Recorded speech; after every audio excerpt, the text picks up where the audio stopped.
തെരഞ്ഞെടുപ്പ് കഴിഞ്ഞ് നിയമസഭയിൽ കാണാമെന്ന് കരുണാകരനെ വെല്ലുവിളിച്ച് ഹംസ കോൺഗ്രസിൽ നിന്ന് ഇറങ്ങി.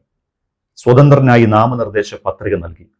അപ്പോഴേക്കും CPM ദേവദാസ് പൊറ്റക്കാടിനെ പാർട്ടി സ്ഥാനാർത്ഥിയായി പ്രഖ്യാപിച്ചിരുന്നു. ഹംസ CPM നേതാക്കളുമായി അതിരഹസ്യമായ ചർച്ചകൾ നടത്തി.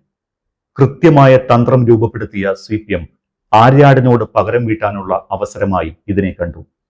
പത്രിക പിൻവലിക്കാനുള്ള അവസാന ദിവസം CPMന്റെ അപ്രതീക്ഷിത നീക്കം. സ്വന്തം സ്ഥാനാർത്ഥിയായ ദേവദാസ് പൊറ്റക്കാടിനെ പിൻവലിച്ച് TK ഹംസയ്ക്ക് പിന്തുണ നൽകി. രാഷ്ട്രീയ തന്ത്രശാലിയായ K കരുണാകരനെ പോലും ഞെട്ടിച്ച നീക്കമായിരുന്നു നായനാരും കൂട്ടരും നടത്തിയത്.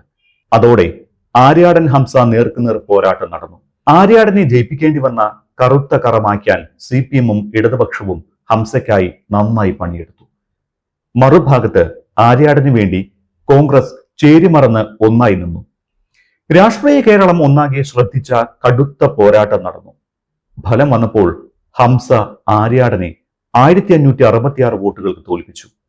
കരുണാകരനെ ഹംസ നിയമസഭയിൽ കാണുകയും ചെയ്തു.